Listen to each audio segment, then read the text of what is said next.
ایک انتہائی اہم شخصیت ہو جاتے ہیں اس ریاست کے لیے، تو ان اداروں کی رسپانسبلٹی آپ کے لیے اسی طرح ہونی چاہیے یا ہو سکتی ہے، یا میں سمجھتا ہوں میرے خیال میں تو ان کو کرنا چاہیے کہ ایک سابق وزیر اعظم پہ اٹیک جو ہے وہ اتنا ہی ہے جیسے ایک موجودہ وزیر اعظم پہ اٹیک ہو، اور اس کی سیکیورٹی، اس کی سینکٹیٹی. تو یہ ایک اچھا سٹیپ ہے.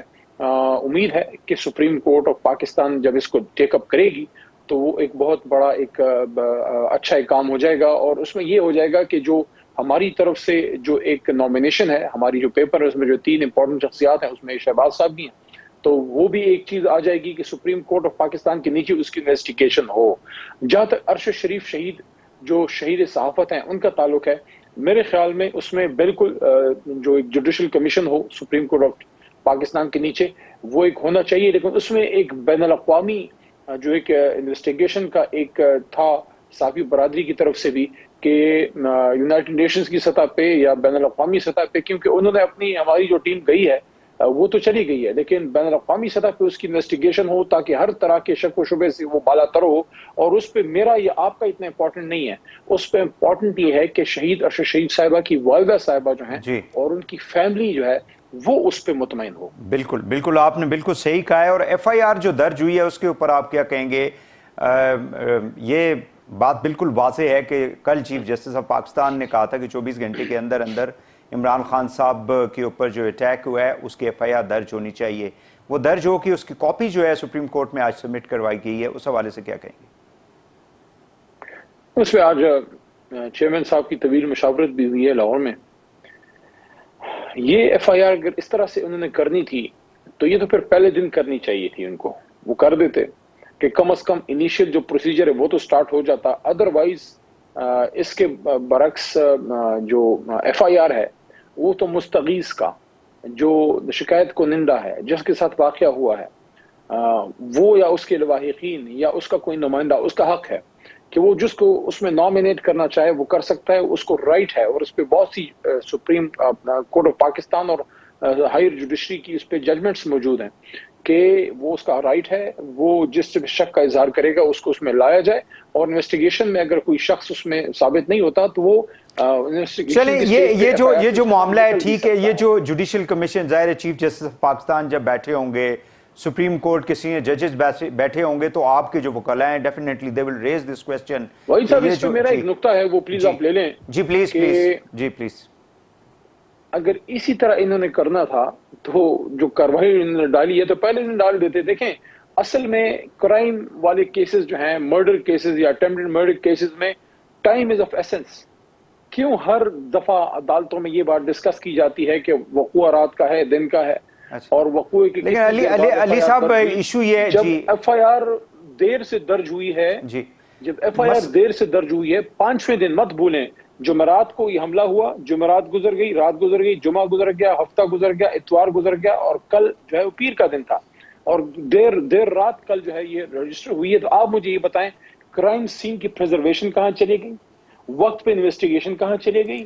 دیکھیں ایشو یہ ہے علی صاحب، ایشو یہ ہے کہ وفاق جو ہے نا وہ یہ کہتا ہے بنیادی طور پہ کہ پنجاب کے اندر آپ لوگوں کی حکومت ہے، پنجاب کی ساری بیوروکریسی آپ لوگوں کی حکومت کے انڈر ہے، پولیس آپ لوگوں کے انڈر ہے، جہاں پہ جائے وقوع جو ہے وہ پنجاب کے اندر تھا.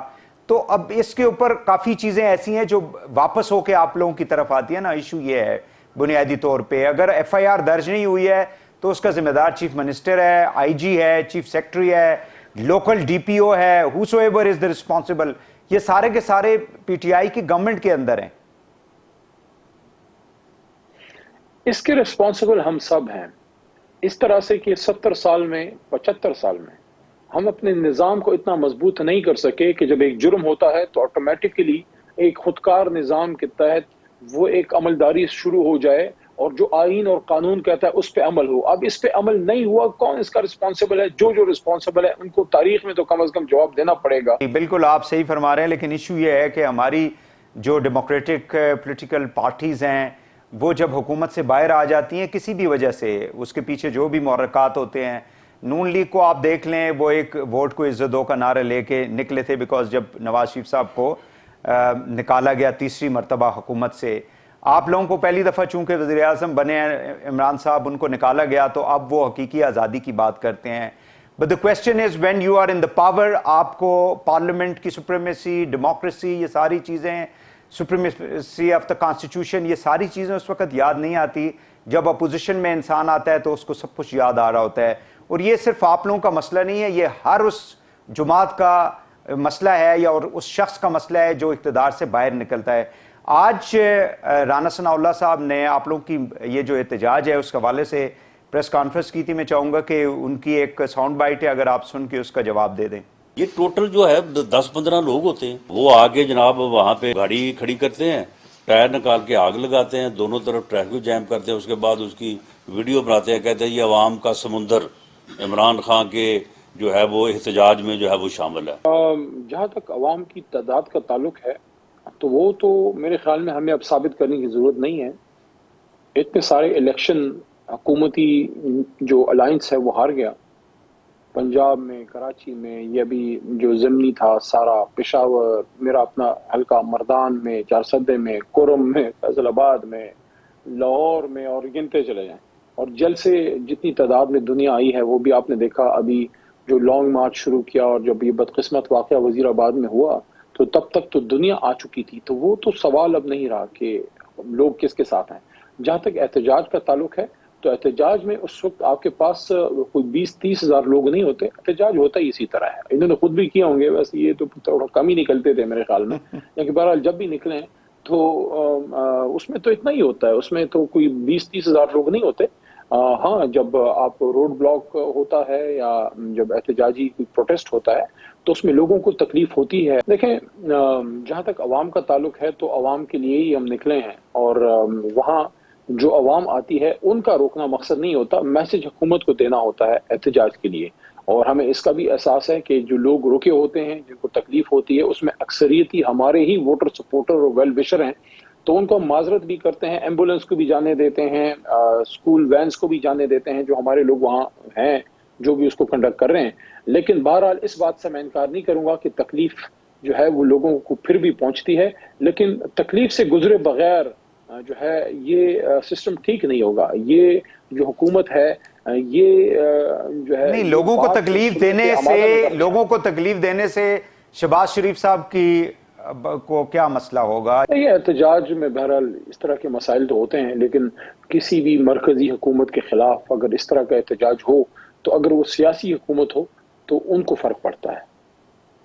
نہیں، لیکن مجھے یہ بتائیں نا، اس کا جواب آپ لوگ یہ کب تک کریں گے؟ خان صاحب ابھی جو تھرسڈے کا اعلان ہوا ہے اس کے بعد آگے کا فیصلہ کریں گے، تو 1-2 دن تو شاید چلے گئی. تو جن لوگوں کی فلائٹس ہیں، جن لوگوں نے ایئرپورٹ پہنچنا ہے، جن لوگوں نے کہیں جانا ہے، کوئی شادیاں ہیں، وہ سارے کے سارے معاملات جو ہیں، لوگ جو ہیں وہ بیٹھ جائیں. آپ کو معلوم ہے آج بھی اسلام آباد، پنڈی میں تمام تعلیمی ادارے جو ہیں وہ بند رہے، لوگوں کے پیپرز جو ہیں وہ کینسل ہو گئے. احتجاج میں بس یہ مسائل تو ہوتے ہیں، یہ تو ایک ایشو ہے. نہیں، لیکن آپ لوگوں کو نیگیٹو، یہ آپ لوگوں کی طرف نیگیٹو نہیں ہوگا، منفی نہیں پڑے گا آپ لوگوں کی جماعت کے اوپر، آپ لوگوں کی مطلب جو ساکھ ہے وہ خراب نہیں ہوگی اس سے؟ اس کا ہمیں احساس ہے اور عوام کو بھی اس کا احساس ہے کہ یہ انہی کے لیے نکلے ہیں، کیونکہ اگر جب تک یہ ملک حقیقی طور پہ آزاد نہیں ہوگا، سیاستدان جو ہے وہ اپنی پالیسی میکنگ میں وہ آزاد نہیں ہوگا، اور جب تک اختیار کا جو حق اقتدار ہے وہ عوام کے پاس واپس نہیں آئے گا تو روٹین کی پھر زندگی ہے، اور کھانا پینا ہے اور زندگی گزارنی ہے، یا پھر اگر اپنے ملک کو ایک مقام پہ لے کے جانا ہے تو اس کے لیے سب نے کچھ نہ کچھ قربانی بہرحال دینی ہوگی. اور مانگ کیا رہے ہیں؟ ایک نیا فریش الیکشن. چلیں، بہت شکریہ علی محمد خان صاحب، سینئر رہنما پی ٹی آئی کے اور فارمر وزیر مملکت. ناظرین، ان سے گفتگو ہو رہی تھی. یہاں پہ ایک شارٹ بریک لیں گے، واپس آ کے پروگرام کو آگے بڑھاتے ہیں. ہمارے ساتھ رہیے گا.